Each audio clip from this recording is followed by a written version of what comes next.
Last week in week 1 of Healthy Homes, we talked about a Christ-centered home. The foundation for a healthy home, a healthy family, or if you're single, you don't have a family yet, or you don't have a family, it's a healthy life. And so you've got to start by having a Christ-centered life, a Christ-centered home. If you missed it, I want you to go to our YouTube channel. It's We Love Church on YouTube. Search it, subscribe, by the way, and watch week 1. But we're going to jump into week 2. We're using Matthew chapter 5, which is the Sermon on the Mount, where Jesus comes out. It's like his first exhortation, his first big sermon to the people. And he starts out this sermon, which is 3 chapters long in the book of Matthew, with a section that we've called the Beatitudes. And so when you go into your Bible and you look it up, the header is probably going to say Beatitudes, and it's where Jesus says, blessed are those who.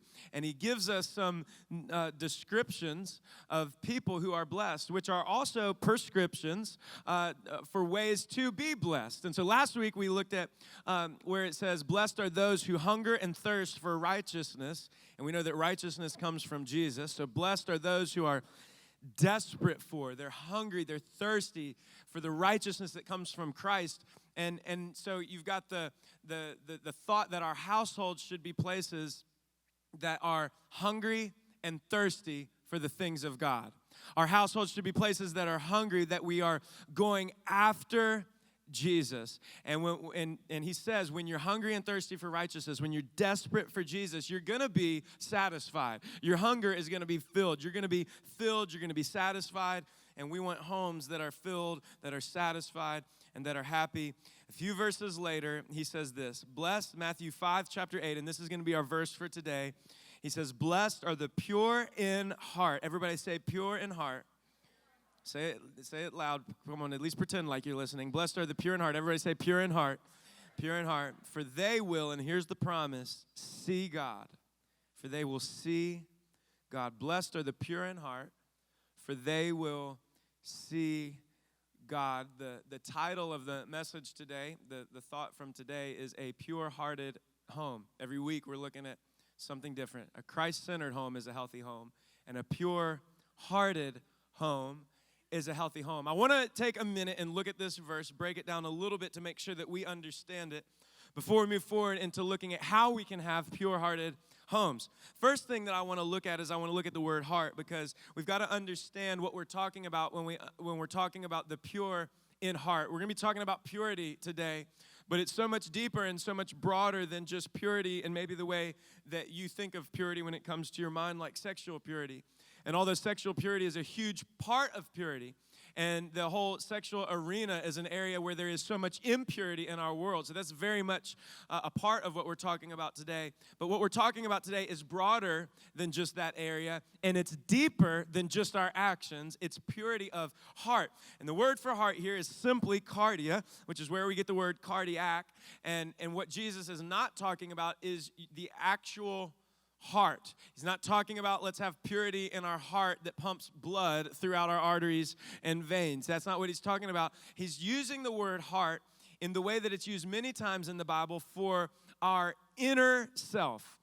When he says, blessed are the pure in heart, he's talking about blessed are those who are pure on the inside, in your soul. And so it's all of this. That's what he's talking about. Blessed are those who are pure in here, on the inside, in your soul. And so we're not just talking about external things. We're not just talking about sexual purity. We're talking about purity in motive, purity in our mind, purity in our thoughts, purity in our soul, purity in our thoughts towards people, purity in our words, purity in what we take in, purity in what comes out, purity on the inside of us. That's what he's talking about. And then he says, here's the promise, for they will see God. Now, everybody say, see God. This is important. Seems simple, but I want to pause here and make sure that we realize before we go any further that the promise is not that God will see you if you are pure. The promise is that you will see God if you are pure. And so let me start preaching to you right off the top and encourage you with something today. Aren't you thankful that whether you're pure or impure, good or bad, you got it together or your life is falling apart, that God sees you and that he loves you and that he's come to rescue us no matter what we've done or where we've come from. I'm thankful that I didn't have to get pure and I didn't have to get right in order to come to God, or none of us would be able to come to God.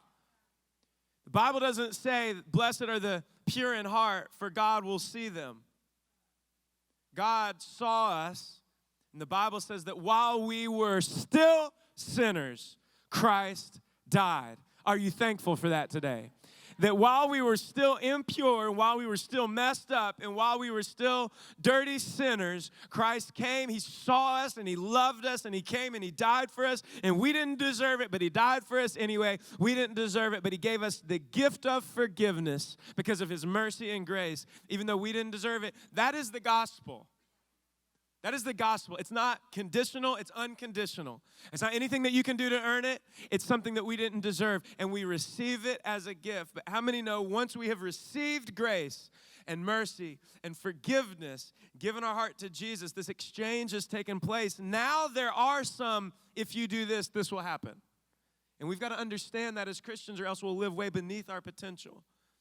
And we set it up in our worship time. If you're watching online, you weren't able to be a part of this, but we talked about being able to see God. There are people here today, many of us here today, at different levels, not really able to clearly see God in our lives. Maybe one time you did, and now you can't. Maybe you're in a season where you just, it's all kind of blurry to you. Well, we have a promise from God that when we are pure in our heart and in our motives, that then we can see God clearly. And so purity is not God coming to us and getting right so that he will love us. Purity is about being able to see him. And I'll put it like this, and you can write this down if you want. I think I've got it on the screen. You can take a picture if you want. This is the statement that I want you to take away from this first part, is that your purity determines your ability to clearly perceive and experience God. Your purity determines your ability to clearly perceive and experience God. If you want a healthy home, a blessed home, you must fight for a pure home. If you want a home that's able to be sensitive to the presence of God, if you want a home that's able to see clearly and understand what God wants and where God is taking you, you got to have a pure home. You can't let impurity begin to muddy the waters. You can't let impurity begin to make your windshield dirty, for it's going to affect, not God's love for you, but it's going to affect your ability to clearly perceive and experience God. It's funny when you talk to people, or when I talk to people that are struggling, particularly people that have had an encounter with God and God has saved them, let's say, out of a really dark place of addiction. And this is a common thing that will happen with people is they first get saved and they give their hearts to Jesus, and God's radically saved them, so they give up everything that they were doing wrong, and it's like a complete 180, conversion, and they're done with the drugs, or they're done with the alcohol, or they're done with whatever addiction that was messing up their life, and they're in this like euphoria with God, and they're completely clean from it, and they're in church, and they're in small groups, and they're on fire for God, and they're experiencing the presence of God, and then time will go by oftentimes, and we pray that this is never the case. I'm not speaking this over people, but this is the pattern. When time goes by, oftentimes they'll come and they'll tell me something that goes like this, and it might not be these exact words, but it always goes something like this, is that I just don't really feel it anymore. And when I ask the question back, well, what's going on? What are you doing? Are you back doing the old stuff that you used to? Usually the answer is yes. And it's not a question. It shouldn't be confusing as to why you're not feeling God anymore. Usually there's a little bit of bitterness or confusion that maybe like God was just like, I was on a high and now God's kind of left me, or now, the spiritual high that I kind of stumbled into is now mysteriously worn off. And we can almost leave it up to chance, or leave it up to like God being like really present in one season and then really not present in another season, when oftentimes it's just that you're letting impurity back in. And as you dig a little deeper, you realize, no, it's just that you were going back to old ways of living, old idols, old worship. Now you've gone back to finding satisfaction from not Christ, because when you hunger and thirst after him, you'll find satisfaction, but you've gone back to trying to find satisfaction from these things that satisfy for a moment, but then leave you empty again, and you've restarted a cycle that God had saved you from, and that's causing you to feel like God's left you, but God hasn't gone anywhere. It's just that impurity has caused you to not be able to see, perceive, and experience God in a clear way. And I was talking to somebody right before this message out here, and I was saying, here's the trouble. My challenge today is to be able to preach this message and challenge people, but not leave people feeling so depressed, like I'm just like bullying you around and just like stepping on your toes so much that you leave feeling depressed. Because let me just pause and say about everything that we're going to talk about for the next few minutes, this message is going to get up in your business. But it's going to get up in all of our business. I'm going to be preaching some of this, and I'm going to be like, man, that hurts. Because I'm preaching to myself too. We're all in this thing together, and we all live in a world that has made impurity popular, making money off of, and just shoving all this stuff in our face and on our phones and on the TV, and it's all around us always. And let me tell you, if you're going to live a pure-hearted life and have a pure-hearted home, it's going to be a fight. And you're going to have to be intentional. You're not just going to accidentally be pure. Like, oops, we just accidentally have a pure home. We just accidentally have, it's not going to happen like that. It's going to be a fight. Because the world is awesome, and I love the world, and we're called to be in the world. But if we're not careful, we're so in the world that then the world's in us, and we become of the world. But we're in it, but we're not supposed to be of it.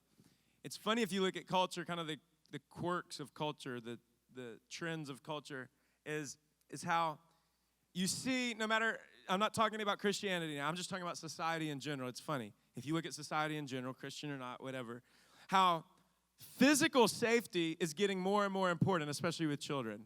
Like parents send out their kids to go get the mail. They got to wear a helmet, elbow pads, knee pads. It's safety is just like insane now. Like you get online and, I dare you to post something online about vaccines and staying healthy. I mean, you just want to start an argument and just bring the worst out of people. You just post something. Either way, I believe in vaccination. I don't believe in vaccination. You're just going to tick somebody off, and because we're just so about keeping everybody healthy. And, post something about car seats and how you're supposed to buckle your car seat in the car. And I'm telling you, you're going to have moms arguing on your Facebook post about how you're supposed to buckle apart and when do you go to a booster seat and which do you use the anchors or do you put the seatbelt through, or what do you do? And when do you move them up and what weight? And when do they go out of a car seat? And because people care a lot. Like, safety is really important. And it's so crazy. The playgrounds nowadays, like you go to an outdoor playground and the ground will be foam. The slides are like big, like fat, rounded plastic. I mean, you could launch your kid in the air, and they're just going to bounce around in the playground. They're going to be fine. I'm thinking, like, I'm only in my 30s. Some of you guys are older than me, and I just go back to my childhood and think about the playground. I mean, it was asphalt, rusty, slide. What is that circle thing? It was like a carousel, but you just spin it, and you get your friends going. I mean, you get on that thing. It's rusty. What is it called? Merry-go-round. It was a metal merry-go-round with rust all over it, and you got to find a place that doesn't have rust, and you hold on because your friend Johnny's going to spin you around, and if you let go, you're going to be like, poof. You're going to slide across the asphalt. You're going to have rocks all in your skin, but it's crazy. We're like way about physical safety nowadays. But if you start to protect the safety of the inside of your kids, you'll get made fun of. Opt them out of sex ed and see if you don't get made fun of. Because you want to teach them about it. You don't let them watch certain movies, see if they don't get made fun of. Don't let them have a cell phone when they're 9. My kids have cell phones when they're 9, so I can say this. You're like, you shouldn't say that. My daughter has a cell phone. We didn't get it for her. And it's not connected to the internet. She hasn't figured that part out yet. But, it's almost like you're not cool or you're irrelevant if you protect your child on the inside. But it's the trend to be like overly protective on the outside. And it's just funny to see that in society. That where did we go wrong to think that it's uncool or irrelevant to protect ourselves from the dangers that will damage in here. And so this message is about kind of protecting the inside. Ephesians 4:18 and 19 in the NIV says this. The Apostle Paul is talking about the Gentiles, the ones that are not following God. He says they're darkened in their understanding and separated from the life of God because of the ignorance that is in them due to the hardening of their hearts. And listen to this.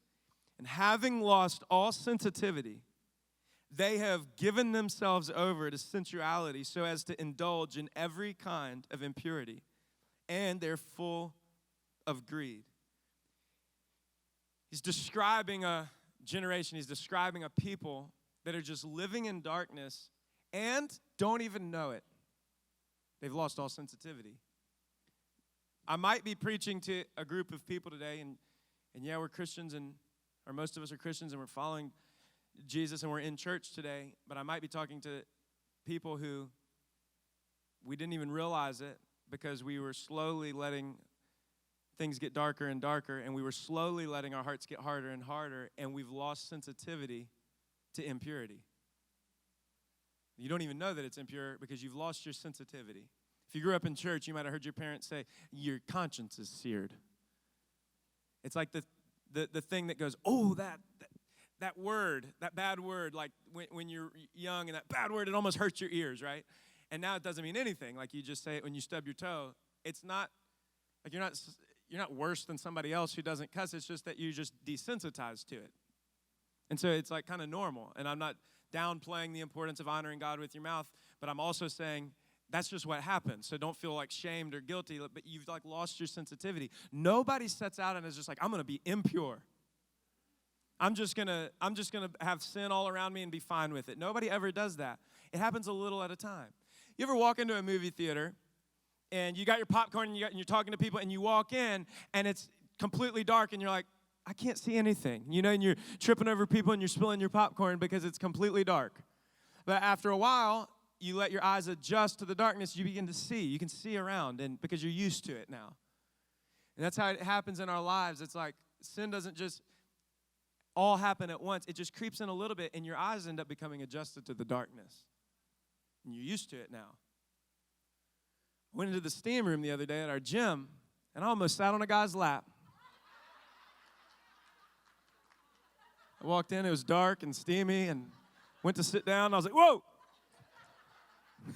He didn't even have any pants on either. That would have been really, really weird.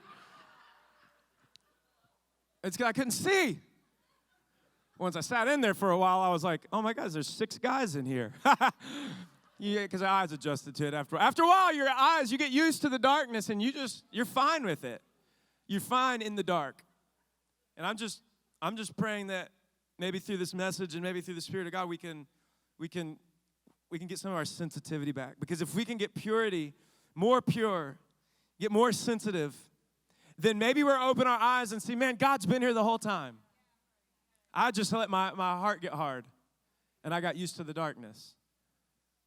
And so that's what we're going after today. This is not a judgment message. If you're in here and you're like, man, this is like stepping on my toes left and right, I'm realizing I got impurity all around. Awesome. That's why we're doing the message. We all have it in different areas of our life. And you're going to be convicted in different areas, and that's totally fine. You don't need to be convicted with shame. Be convicted and encouraged, man. Because that's what God's grace is for. God, He washes away all of the bad, but He gives you the power to create something new. Gives you a brand new heart. In Ezekiel, it says God will take their hard hearts and replace them with hearts of flesh. It was a prophetic word to what Jesus was going to do. He was going to take the hardness and the darkness, and He was going to replace it with sensitivity and with light, make us new creations again. That's what we all have access to do. But we got to go after purity. We got to fight for purity. If we want our homes healthy and our homes blessed, homes that perceive and experience God, we got to get our sensitivity back, our innocence back, the awe and the wonder of God. So creating a pure-hearted home, I'm going to give you 3 things. 3 things. Doesn't happen by accident. We got to be intentional about this. Number one, you ready? You ready? Is we got to pursue perfect purity in the home. Pursue perfect purity in your home. Now that's probably really intimidating for you because I said perfect purity. Ephesians 5:3 in the NIV says this, but among you there must not be even a, everybody you say it. Is it up there? There must not be even a, come on, preach it for me. There must not even be a hint of sexual immorality or any kind. Thank you, Miss Jean. Or any kind. Or any kind of impurity or of greed, because these are improper for God's holy. What does holy mean? Just set apart. For God's holy people that are set apart. So how much impurity should we let in? How much impurity is all right? None. Perfect purity. If it's a little bit impure, it's impure. If the water's just a little bit, has just a little bit of impurity in it, you're not going to drink it, whether it's a little bit or a lot. It's got a little bit of dirt in it. It's got a little bit of impurity, and I don't want to drink it. It's either pure or it's not pure. It doesn't really matter how much impurity is in it. Y'all, you get the picture here? Purity is purity. I heard a pastor tell a funny story that he was arguing with his wife, and this one will get to all of us. He was arguing with his wife about what movie that they were going to watch, because he wanted to watch a movie, and I guess it had like bad language and violence in it, and she's like, I don't want to watch that because it has bad language and violence in it. Which, by the way, Netflix and chill is a phrase that doesn't work in the Baird household, because for us it's Netflix and fight, because we do the same thing that this pastor did. We can't even ever chill because we can't find a show to agree on Netflix. Anyway, that wasn't in my notes, but I just thought I'd tell you that. I mean, it's impossible to have a date night watching because we can't ever agree on a movie. There's too many options. But he was arguing with his wife because it had violence and language, and she was like, but I don't want to watch that. And he was like, but it's just violent. It's not like, really bad stuff. It's just some violence and bad language. And he said, so the next day, she was making brownies, and she went out into the yard and got some of their dog's poop and made sure that he saw, and she acted like she was going to put a little bit of poop in the brownies. And he was like, what are you doing? And she's like, I'm putting poop in the brownies. And he said, well, that's disgusting. And she said, it's just a little bit.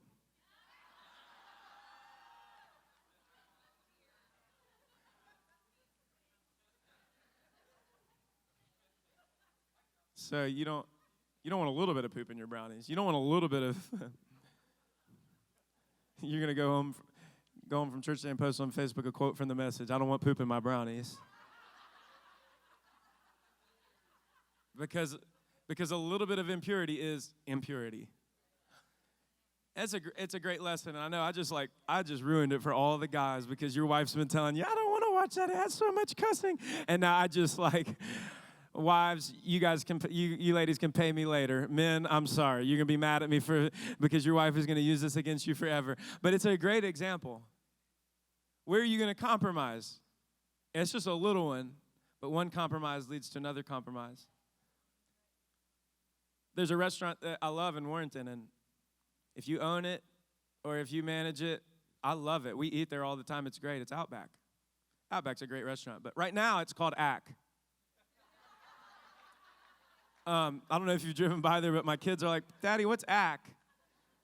I said, well, that's Outback, but the letters are, and my kids are like, why don't they replace the letters? I'm like, kids, I don't know, but how did it get to just be Ack? Well, they burnt out one letter at a time. I don't know if you guys watched it, but it started with Outback, and then it was Utback, and then it was Tback, and then it was just Back, and now we're at Ack. Next, it's going to look like a Calvin Klein store. It's just going to be... And I was making that up on the fly. I'm on a roll, aren't I? But because the letters just burn out one at a time. You don't think that it's that big of a deal, but can I tell you, what movies are you watching? What shows are you watching? What's the language in your home? How are you speaking to each other? It all starts with just a little compromise. Abby Johnson, who was really high up in Planned Parenthood, She was the employee of the year one year, and she worked her way up to being one of the main directors in this organization. And if you watched the movie Unplanned, you saw this story. But Brittany and I got to go to a dinner recently and heard her speak. And she told the story of what the movie was about, that she had risen in this organization. She had helped perform abortions many, countless times in these offices, and she was celebrated for her success in leading this organization, and now she's one of the biggest advocates and voices in the pro-life movement because God got a hold of her. But she talks about the moment that God did. It was when one of the doctors came in to perform the abortions that day in their clinic, and one of the technicians didn't show up, and so she had to go and be in there, and this particular doctor required for the ultrasound to be on the whole time. And so she ran the ultrasound, and she watched as this 13-week-old baby fought before it got. And she said she went into, and the movie depicts this for us, she went into the bathroom and started banging her hands against the floor, crying, saying, "What have I done? What have I been doing?" And she said, and she told us this the other day, so this is not in the movie, she said, "God, when did these hands get to the point where I could just murder a baby and not even care?" And she said, "I heard the voice of God say it was one compromise at a time." You didn't ever get to the point where you just wanted to do that. You never got to that point. You didn't even understand what you were doing. You were believing lies of culture and all kinds of stuff, and you just got to the point where you were just doing something that, and now it's like it all comes to you. How did it happen? It just happened a little bit at a time. Can I just, with everything that I have, encourage you to do this? Here's the take home. And we've been laughing and stuff, and it's very common stuff, and we're talking about the way that we talk and the things that we take into our minds and all of this. Can I just encourage you today to go home with your family, to go home with your spouse, maybe to go home and have some time with God alone, and as an action item out of this message, as a takeaway from this message, to pray, "God, open my eyes again and show me the ways that I'm letting impurities flood into my life, the ways that I haven't even seen it happening. Show me the sin that I'm letting come in and expose it." And then can you do this together? Just decide some things that you're just not going to let in anymore. And don't take it from me. Don't do it because I said to do it. Please, ladies, don't actually use me in an argument. Don't let me be the middle of your arguments. "I told you I've been trying to get you to stop watching that show forever." Don't use me. Go to God and the Holy Spirit and let Him speak to you for what you want to, how you want to take the purity up a level and get impurity out in your family and in your household. Can you do that? Just don't do what I'm telling you to do. Well, I dare you to listen to the Holy Spirit and get your own convictions about things that you're letting in that you no longer want to let in. Let's get the poop out of the brownies. Number two, and these will be a lot quicker. Number two is focus on the heart first. Most people, when they think of purity, they think of external things. But purity starts in the heart. Proverbs 4:23 says, "Above all else, guard your heart, for everything flows from it." Jesus came and He took everything from the outside, and He was like, no. It was all about the inside. He went, "Oh yeah, you've been not murdering. Like, congratulations, Pharisees, you haven't murdered anybody, but it's not about murdering. It's if you even are angry in here, you've committed murder in here." He's saying it's not about that. "Oh, you haven't been committing adultery. Congratulations, Pharisees, but you've been lusting in here. So you've been committing adultery in here." Jesus came and He took it all from the outside to the inside. "Oh, you've been giving your tithes. You've been doing it on the outside. Congratulations, but in here, you're filthy. You're worried about the outside of the cup looking shiny and clean, but on the inside, which is where you actually drink from, it's nasty." So Jesus comes and He goes, "Hey, it's all about the heart. It's all about in here." And so what we've got to do is make sure that on this quest or on this journey to pursue perfect purity, that we got to make sure that we don't actually end up making the object of this thing the actions. Because you can be externally pure and internally messed up. And that's the danger of religion in church, is that you actually put on a fake front, which is what we never want at this church. You put on a fake front so that people will think that you got it all together, but on the inside you don't, and it's actually worse than just stepping up and being like, "I'm messed up," because you can't fix something that looks like it's not broken. You can't, "I'm not going to clean that cup. It looks shiny." Well, that's because it looks shiny on the outside. So you're not looking to see if it's dirty on the inside because you just think it's clean. That's the danger of religion. So don't fake it. Don't go after the external things. Go to the inside. If you're a parent, parent the heart, not the action. Rayleigh recently was turning the lights off on Roman, but they were coming up from the basement, and she would turn all the lights off and run upstairs. And she knows that scares him still at his age. And so she was doing it to, like, instigate. And so she got up, and Roman was running in, and he's like, Rayleigh keeps turning the lights off. I was like, Rayleigh, apologize. She goes, sorry, and walked away. This just happened. And so I got to, you've all seen that happen. So I got to bring her back, and I said, Rayleigh, what, and I'm not perfect at this. I'm just giving you an example. It's not like I'm a perfect parent and I always get it right, but this is an example of what I mean by parent to the heart. I brought her back. I said, Rayleigh, you didn't mean that, sorry. And I said, what makes you afraid? And she said, well, when I think that you guys have left the house, like if mommy and daddy are upstairs or downstairs and she thinks we're gone, she freaks out for a minute if she thinks that we've left. And she said, when you guys have left the house. And I said, what if we went somewhere and hid and pretended like we were gone? Wouldn't that scare you? And she said, yeah. I said, that's how Roman feels right now. And her whole countenance changed. I said, now you need to go apologize to him because you're making him really scared for real. And she went back and she apologized. What is that? That's parenting to the heart, because she's get it right on the outside because she said sorry. But I think many of us are coming into church and we just say, sorry, God, I'll do it. Okay, I'll read it. I'll read the Bible. I'll do church. Okay, babe, I'll come to church. And you do church, and then you leave. And it's just like Rayleigh saying, sorry. That's not what it's about. It's not about getting it right on the outside. It's about getting it right on the inside. And the Bible tells me if I get it right on the inside, it's going to overflow to the outside. Got to focus on the heart. Pursue perfect purity. By the way, one thing that I missed on that point, but I got to tell you it real quick, is the reason that we use the word pursue is because perfection is the standard, but pursuit is the reality. Perfection is the standard. It's never a different standard. But the reality of all of our lives is it's always going to be a pursuit and a journey. So none of us, including me, who's not perfect, I'll start. Raise my hand. Everybody's imperfect on a journey, but the standard doesn't change. All right, so that's why it was pursue perfect purity. Anyway, I missed that part. We were joking around and I got distracted. So pursue perfect purity in your home. Focus on the heart first. And then lastly, choose your sacrifice and choose your blessing. Choose your sacrifice and choose your blessing. Basically, in every one of these blessed are the statements. There's sacrifice involved, but there's also blessing involved. So, blessed are the pure in heart, for they shall see God. The seeing God is the blessing. The sacrifice is you got to stay pure at heart. The sacrifice is there's some impurity that just seems really good in the moment and fine in the moment and comfortable in the moment. So the sacrifice is we've got to sacrifice the impurity. We've got to be intentional and we've got to fight for it, and we're going to have to take some drastic measures sometimes, and it might be hard and it might not make sense and it might be a grind and it might take a long time, and it's going to be a journey to get the impurity out, but the reward for that sacrifice is the blessing that's better than any other blessing, and it's the ability to be able to perceive and experience and see God for who He is. The object of this message today is not purity. Listen to me very clearly. The object of the message is not purity. The object of this message is Jesus. Because the goal of life is not to be pure. The goal of life is to have a relationship, a real one, with Jesus, and then give that to other people.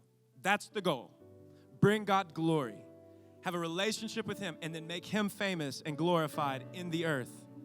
And the only way to make Him glorified in the earth is to live a life that's set apart. And to be set apart, you're going to have to be pure, because everybody else is impure. And when they're looking for something different, which they might not be now, so you might be uncool to your friends now, but at some point when they need God, they're going to know who to go to. So you're uncool now because you don't do what they do. But you're setting yourself up to be a light in the future when they realize their darkness. The goal, the object is not purity. Purity gives us the goal and the object, which is that we see God, which everybody wants. Everybody wants, whether they know it or not, to be able to connect with heaven, to be able to connect with the eternal, to be able to connect with God, to be a part of something bigger than themselves. That's the goal, everybody. And so to do it, we've got to have purity in our homes. All of you are sacrificing something right now. It's just a matter of what. Because if you don't want to sacrifice purity, you're going to sacrifice the tangible presence of God. So can I tell you, can I be bold enough to tell you, I don't have to know who you are. I don't have to know what situation you're in. I don't have to know how long you've been a Christian. You are sacrificing something now. What are you sacrificing? Maybe we're sacrificing the intimacy with God in our homes. Maybe we're sacrificing our children's futures. Maybe we're sacrificing a level of understanding of who God is. because we're not willing to sacrifice the things that will cause us to have purity in our homes. I want a healthy home. Do you? But we're not going to accidentally get there. We're going to have to pursue perfect purity in the home, focus on the heart first, always. And then we've got to choose our sacrifice, which means we can also choose our blessing. And so I pray today with all of my heart that this is a life-giving, encouraging conviction. Because all of us right now probably have things swirling in our mind going, oh, I probably should change that. Don't really want to, probably should. Yes, you should.